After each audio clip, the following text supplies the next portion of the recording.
Marketing, Finance, and Creed. Welcome back to Sound the Siren. I'm Xavier.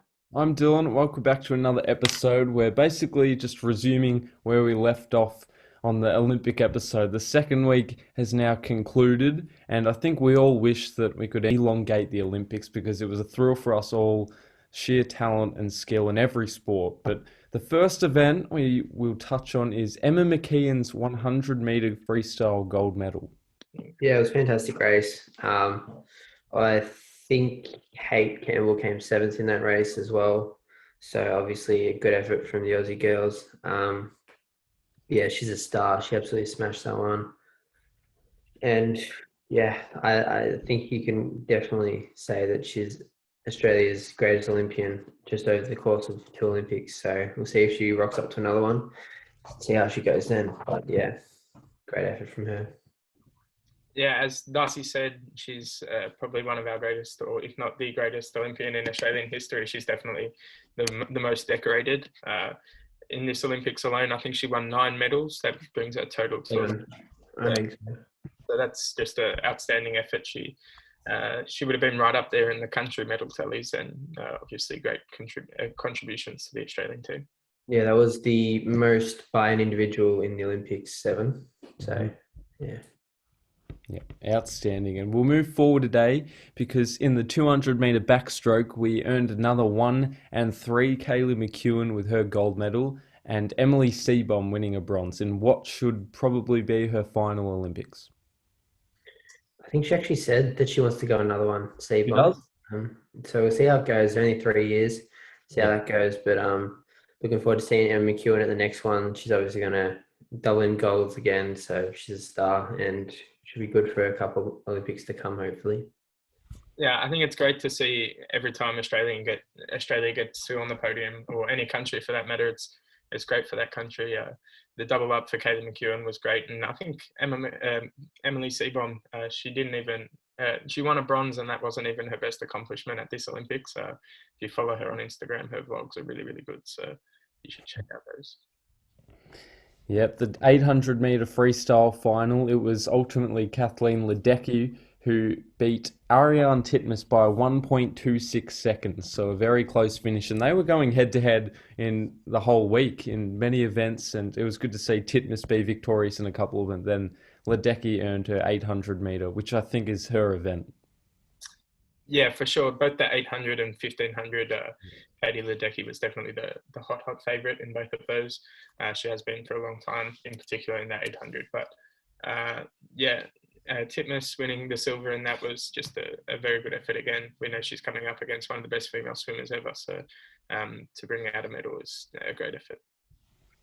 Yeah, obviously, as Xavier said, the 800 isn't really Titmus's event to win because Ledecky's just that good at it. But a silver, you'd obviously take that in that event. And yeah, it was good to see that Titmus beat her in the 200 and 400 anyway. So I think she wins the series 2-1.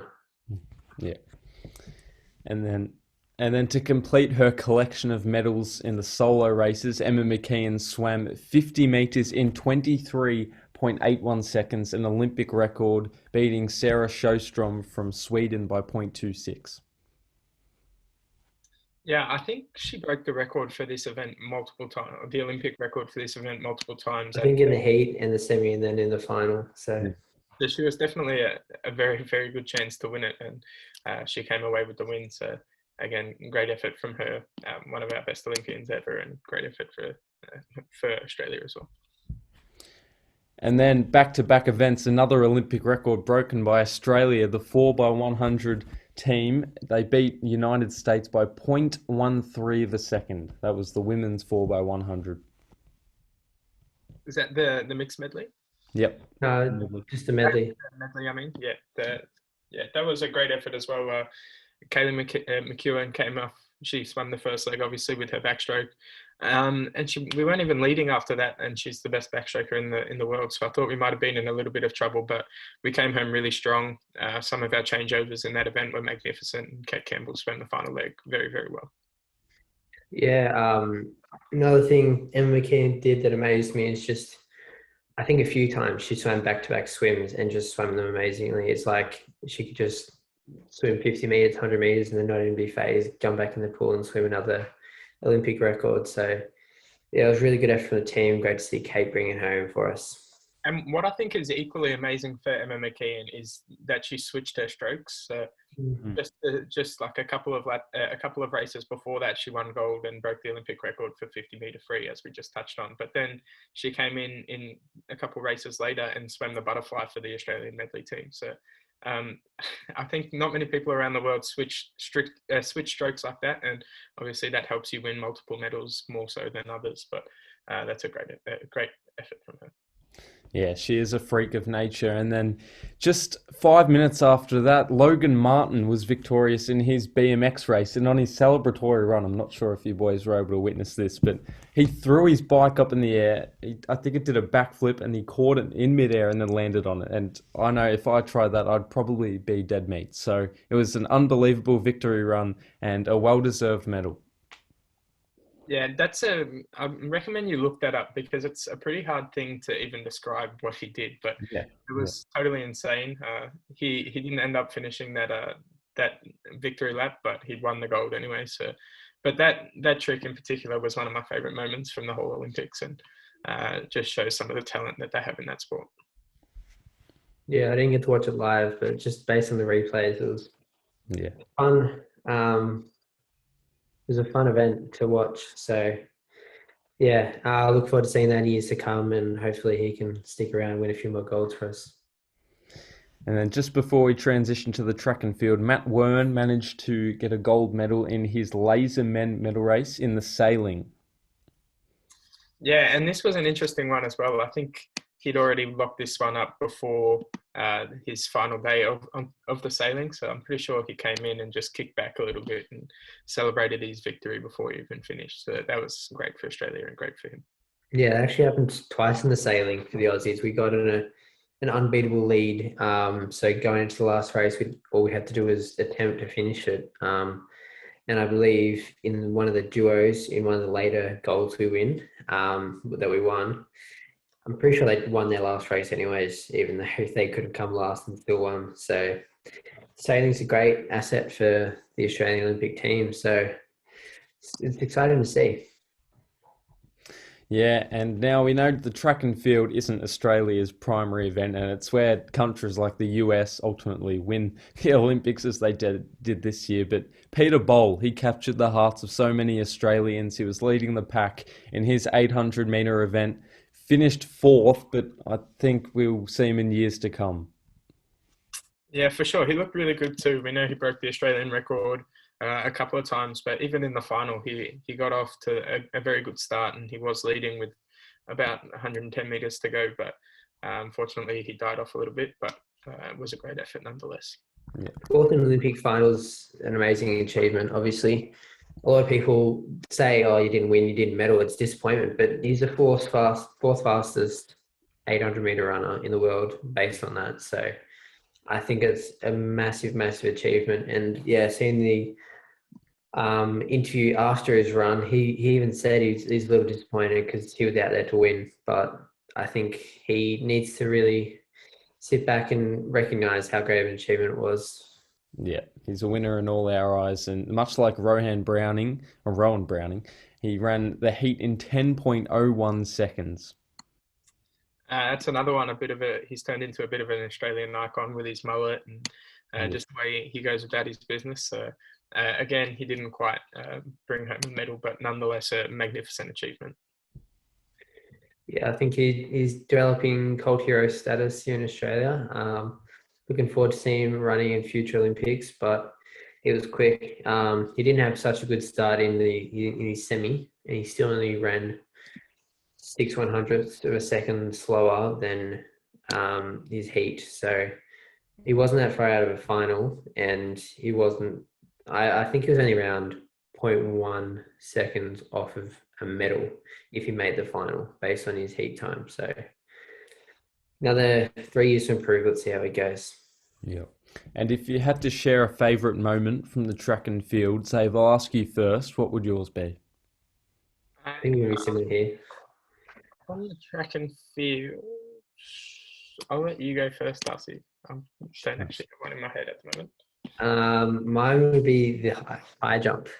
Oh, Um, yeah, for sure. That is mine, definitely. yeah, obviously Brandon Stark was in that one. He was jumping very well, broke a Australian record, and I'm pretty sure he was the highest. He had the highest jump for any fifth place person in the Olympics. So he obviously did amazing and very unlucky not to medal. But in the end, I think everyone's seen this story that there were two jumpers left. They both had missed the jump until the height when they missed all three, and then they got to choose whether to do a jump off or if they could split the gold, and they decided to split the gold, and they were both absolutely pumped.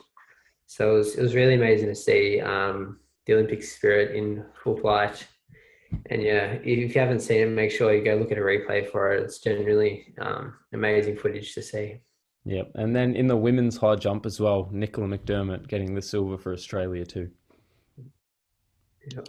Another one of my favourites was Matt Denny. I think he performed really well in the discus, and then just the support that he had for some of his other Australians. We know he's great friends with Brandon Stark, and he came to the high jump with wearing a Brandon Stark's roommate on his shirt, and he seems like a ripping bloke, I think. So if you don't follow him on Instagram, he posts some elite content. You should probably check that out. Yeah, I think I saw him pop up on TikTok today. I'm not gonna lie. Yeah, he posts TikToks all the time. Yeah. Of just like him chugging like 2 litre bottles of chocolate milk. So it's not quite as good as strawberry, but check him out. Now, boys, I know what we've all looked forward to talking about, and I haven't foreshadowed to it yet, but I want to bring it up. The Olympic basketball, FIBA basketball. Not only do I love the rules, and Das, I know you agree with me, but how amazing was Patty Mills' bronze performance? Yeah, I think the whole team's performance was amazing. Darcy and I, we've been exchanging thoughts on this game pretty much all week. And it's something that Australia, we have such a good history of basketball. We've got so many players that have made it to the NBA and been such great players for our country and in their own leagues. But we've never got a medal in the World Championships or in the Olympic Games. So to see us finally get over the line and have some of the boys celebrate the way that they did was just outstanding to watch. Yeah, it was a ripping game. We had a great Olympics. Bit tough to draw USA in the semis. I think if we're on the other side, we probably would have made it through to the final. But yeah, a bit tough to pull them in the semis. But even then, I was saying this, that I think I prefer bronze over silver, because you lose and to get a silver, but you win to get a bronze. So in my opinion, I think bronze is just as good as a silver in the basketball. It was a very exciting game. Obviously, Patty Mills starred for us. He was in the All-Star 5 for the Olympics, but a few other players. Dante Exum still doesn't have a contract in the NBA, but I'm sure that'll change based on his performance. He was unreal. Looking forward to seeing him hopefully in that form in the NBA. Matisse Thybulle, another cult hero. I think he's growing in Australia. Last night, I watched all of his Tokyo blogs, just the Road to Tokyo vlogs. They're all very good, and I think he's probably developing into my favorite player in the NBA itself. Joe Ingles was amazing. Jock Landale secured himself a contract in the NBA. Generally, the whole team has taken a win from this, not only the medal, but I think they've all developed quite nicely. And I think Ben Simmons would be looking on at this and really regretting his decision, not only for the bronze medal, but I think just the mateship and the pride and the confidence he would have gained from it. Like, I don't think there's a better person to represent pride in Australia than Patty Mills. And just listening to him speak, you just feel patriotic. So I'm sure it would have been good for Ben Simmons to spend some time with him. And don't forget Josh Giddey next Olympics, if his development is great. We saw a glimpse of him today. But yeah, Patty Mills' monstrous performance encapsulated the mood of a nation. But I thought it was great to see Andrew Gaze shed a tear, because that was I was getting emotional watching that. Raw emotion. He's served Australia so well from I don't remember the years off the top of my head, but it's been such a great servant for our nation. And it's almost like he deserves a medal too, because all the hard work he's done to get us up to this point, and then Patty Mills finished it off brilliantly. But I'm glad you mentioned Jock Landale, because I thought he was deserving of an NBA contract. And I'll hand it over to Zave, because I know he's eager to say a few words. I just want to talk a little bit about Matisse Thybulle, because he is someone that off the court has impressed me just as much as he has on the court. Yeah. he's someone that pretty much wasn't Australian, and like he spent the first 4 or 5 years in his life in Australia, but then he moved to America and lived the rest of his life there. And but he was representing the Australian team as he did. We've talked about that, but something that really impressed me about Matisse and this Boomers culture that everyone talks about is like the way he adjusted to the team and the way he embraced the culture. And he talked a lot about how his teammates are his brothers, how he loves the country, he loves the sport, he loves being able to pull on the green and gold jersey. And Darcy talked about Paddy Mills being patriotic, making you feel patriotic. He's someone that has barely lived in Australia, but the way he's adjusted makes me feel patriotic as well. And I know there was a video that got filmed of him standing in like thongs throwing around a boomerang, and he's at the Olympic Village. So I think it's incredible for him, and it's a testament for sure to the culture that the Boomers have built over all of these generations through Andrew Gazer's era, as you touched on, to Paddy Mills now. Yeah, over 3 steals a game, which is remarkable. And it was remarkable. Just watching him play, he just has this read on the game. He just gets a hand in everywhere. It's very good. Now, the only problem with Matisse, and I'm not sure if you saw it on his vlogs, he doesn't like Vegemite at all. So I think we need Joe Ingles to spice up his culture a little bit, introduce him to some Vegemite on toast. He's probably already tried it, but if you're going to be a true Australian, you have to love Vegemite. I love the banter. I love the banter between Matisse and Joe. It was great. It just looks like Joe took him under his wing. So it was really amazing to see in his vlogs. That's sort of what I was touching on about the Australian culture as well. Like, he didn't know what barbecue shapes were. He didn't know what a few other things were, and like he didn't know what Dunlop volleys were. But the boys explained to him like the significance of what they mean to an Australian, and I think it's just great to see. Yeah, and speaking of basketball, we won't pass the USA basketball team because they won the gold medal. It was actually a great finals game. Shout out to France, Evan Fournier, well deserving of that spot in the top 5. I know he didn't make it, but he was consistent throughout the whole Olympics, and I think he had a 3 to tie, just missed it. But Kevin Durant, unbelievable, probably the best scorer ever. Well, Kobe Bryant, him, very close, but there's definitely an argument for it. Yeah, for sure. I think both of those teams are really talented, and I don't even think it was really a done deal that Australia would have beaten France. I know they've got a lot of very quality players, both in their own leagues and in the NBA. And Frank Ntilikina is a very good player. Nick Batum starts for the Clippers and is very good. Evan Fournier, as you said, and Rudy Gobert, who did make the All-Star 5 for the Olympics. So they've got a very, very good team. But as you said, the Team USA is almost unbeatable. I think they've only lost once in the women's and the men's side. So it's going to be a tough draw every time you verse them, but they really stuck it to them and gave their best effort. So congrats to both teams. Yeah, you can't do much about USA, really, can you? They're just that good. Obviously, a couple of players weren't as good as their NBA form. Probably Damian Lillard, you could say, is one of them. But overall, you just can't really beat a team of that caliber. Their worst player would be just about as good as most other teams' best players. So you can't really do much against that. They're just so stacked. But it gives me hope. I think some of the other countries are catching up. All it'll take is an off game from USA and they might not get a medal or even a gold.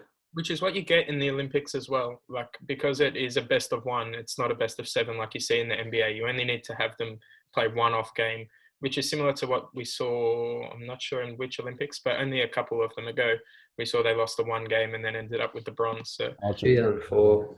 It's not very common, but it can happen. As you said, only one bad game. And if a good team does match up against them, like maybe Australia next year or next Olympics, it's definitely a chance. Yeah, so I've already said, well, I haven't said, but my favourite moment was definitely Paddy Mills' performance, the 42-point game. Das, I'll let you go first. What has been your favourite moment of this second week?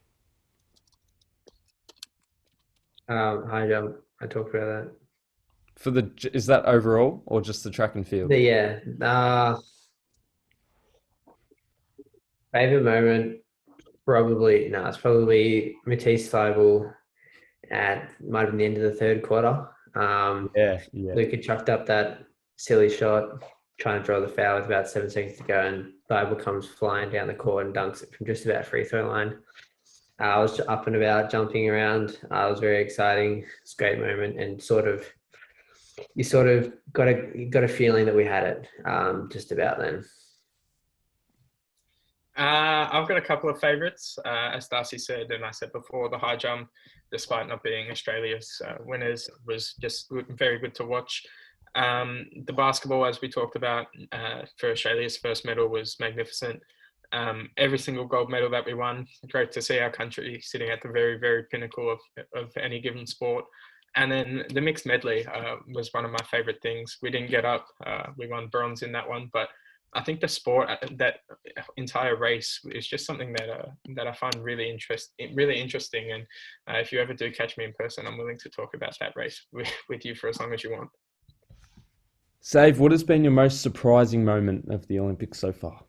The most surprising moment for me was Harry Garside winning bronze. I'd never heard of him coming into the Olympics, and he looked really, really good in the ring. So he ended up winning bronze, but he lost to the eventual champion. So it's a ripping effort from him. And I think he said on his Instagram that he's going to compete in the next Olympics as well. So we know, as for boxers, you have to be an amateur boxer to compete. So he's going 3 years without getting paid for his work. So it's a magnificent effort from him, and hopefully he can bring through the gold at the next one. Mine was probably the 100-meter final for the sprint in the men's. So the Italian Jacobs won that. I thought De Grasse, or the other American, I think he was Plumley or something like that. I thought they were the favourites to win. Thought they were going to get there comfortably, but De Grasse only finished with the bronze.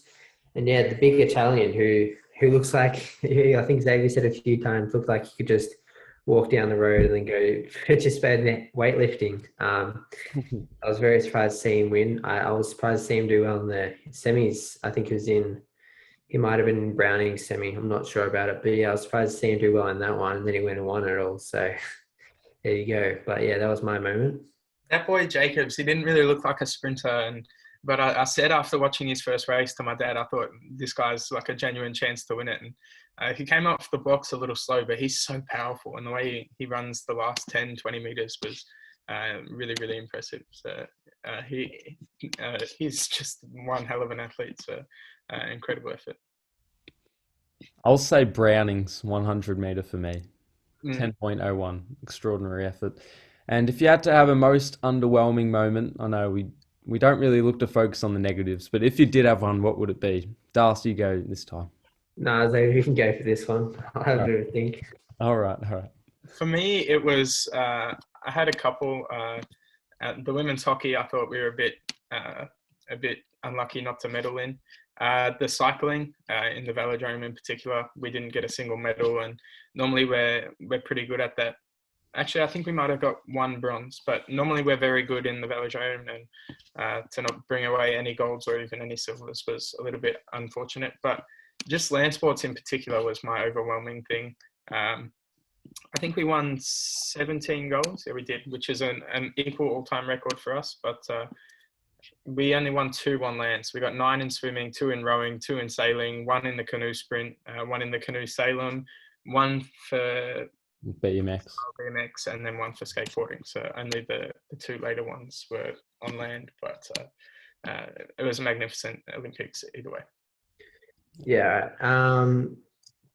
I think my most underwhelming part of the Olympics was our finals in the team sports for the last few days. So obviously hockey, we couldn't get it done. Winning silver, still a great effort, but we couldn't get it done in the shootout.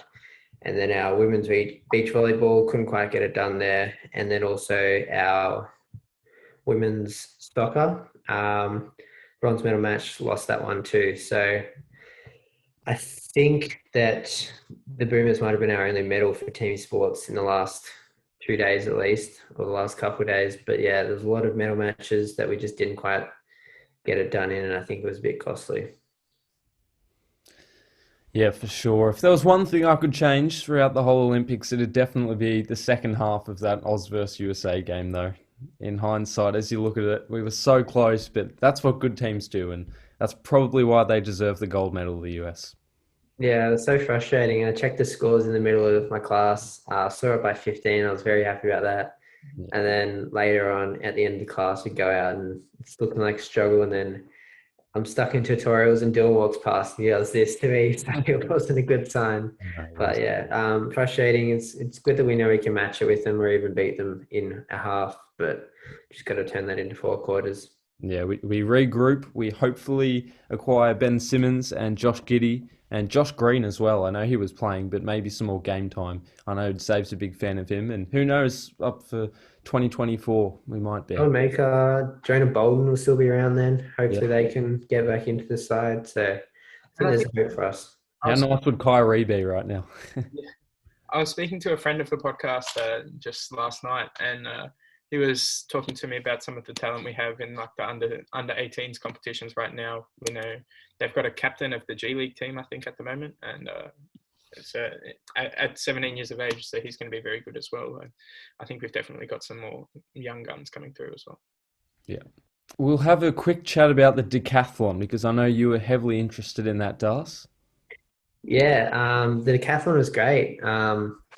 Watching all the different events, they're just amazingly talented, these people who managed to do all these different races. We actually won a bronze in the decathlon. So we had 2 participants. So there was Dubler, who placed around like 15th. And then there was the other guy, Maloney.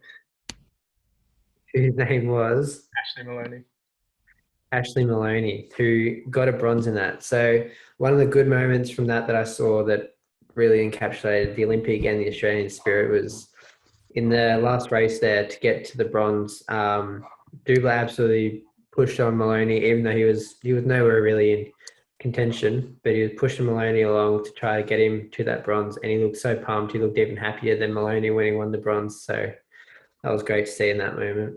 You see in the 1500, there's footage of Maloney crossing the line and Dubler's just getting onto the final straight and he's celebrating at the very back of the pack. So that's great to see. But I think his 400 was one of the more impressive things at the whole Olympics.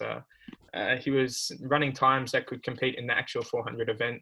And I think it was like 4th or 5th best time ever for a 400 meter in a decathlon. So very, very good effort from him. That's something else. We had the sailor carry the flag last night for Australia in the Olympic closing ceremony. So that was nice to see. I heard over the week that the general tradition is the best performing Olympian to be carrying the flag at the end, but unfortunately there was a rule in place that they had to leave 2 days after, at least 2 days, like they had to be gone 2 days after their last event. So unlucky for Emma McKeon, who definitely would have been carrying our flag in the Olympic closing ceremony. But yeah, say there was good representation. I think he'd medaled 3 or 4 times in his career. So yeah. Thanks for reviewing the second half of the Olympics with me, boys. Only 3 more years, not 4 until the next one. Now, before we wrap up, I just want a quick sneak peek at Darcy's shirt. I saw it before. There you go. Unreal Neil. I think it's a Carlton Draft number. It's either that or Hardwick, Mrs. Hardwick, but I'm pretty sure it's Carlton Draft. So yeah, that's good. I've got a Dan Butler one just like that I've shown before. Love the Carlton Draft. Make sure to go check the links in the description. Order your footy beanies now because there isn't many in stock for the North. Yeah, we've only got around 17 left, so they're selling really quickly. So if you're keen on them, you've got to jump on it now because we'll be sold out and probably won't have any until April next year. So get on it. So that's at Footy Beanies, and the link will be in the description to order yours now. At sts.podcast, at AFL Supercoach, almost the end of the Supercoach year. We'll do a wrap-up episode next week.